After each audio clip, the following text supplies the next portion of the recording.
Hey everybody. So when you want to build yourself up, right? When you're feeling weak, what do? You go take a nap if you're feeling tired. If you're feeling hungry, you go get something to eat, thirsty, get something to drink. Not rocket science, right? Those things build you up. They're life-giving, right? And they're not a discipline. You don't have to discipline yourself to go to bed and to sleep. A lot of people like sleep. You don't have to discipline yourself to eat. Most people like food. You don't have to discipline yourself to drink water or to drink anything. They build you up. They're our lifestyle, and they're life-giving.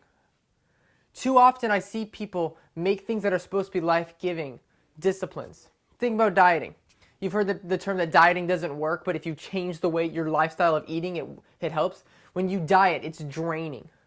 It takes away from you to eat healthy because you really want those cookies and that pizza, but that's not, with your diet, okay? But when your lifestyle changes and your wants and desires change, then it builds you up. Eating healthy for the people who are health nuts, it builds them up. It gets them excited.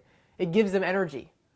Think about the people that who work out. You all have that friend who works out. When he works out, he's like, dude, I gotta work out. It builds him up. When he's done working out, he's got more energy. He's more energized. He's not himself if he doesn't get to work out. But then you also have that friend who it's a discipline and they're complaining, oh, I have to put on my workout clothes. I gotta drive to the gym. I gotta work out for 45 minutes. And they're drained by that. Because one of them, it's their lifestyle. The other one, it's a discipline. Too often I see Christians make time with God a discipline when it's supposed to be a lifestyle. Too often I see Christians be drained when they spend time with God instead of re-energized. I see Christians go, all right, I'm going to read these 5 chapters. I'm going to have to hit this out. I got to knock this out. It took me 20 minutes. Oh, I finished the last word. Oh my goodness, I got through that, right? They're drained. I'm going to pray for 15 minutes and they're looking at the clock every 30 seconds, right? Or, man, I didn't do my discipline today of spending time with God. God should not be something that drains you. Should not be something that's a discipline. God should be something that re-energizes you, right? In His presence is the fullness of joy. You should be in His presence. He should be building you up. So what I see is when you structure God, when you try to take away the intimacy, that's when it's a discipline. When it becomes your lifestyle. The Bible says, eagerly desire the pure spiritual milk of the Word, like newborn babies. Okay, so you should want the Word like a baby wants milk. And He says to pray without ceasing, at all times prayer, through supplication, through communion with God. Live a prayer lifestyle. Live a prayer life.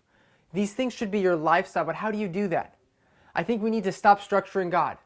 God, what do you want to teach me right now? Do you want me to pray? Do you want me to read my Bible? What do you want me to read? What do you want to speak to me?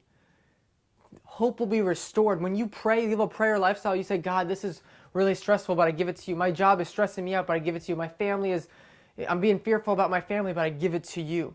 It re-energizes you.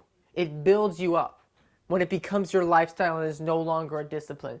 So I challenge you to not live the way you've lived with Christ, to not live it like a discipline, to not structure God, but to say, God, I want you to build me up. When you're fearful and scared, the first thing you run to is God because you know He's the answer. Just like when you're hungry, you run to food because you know it's the answer. Let God be the thing you run to. Let Him become your lifestyle. Let Him build you up. Let Him edify you. Let Him strengthen you. All right, take care, guys. Be blessed.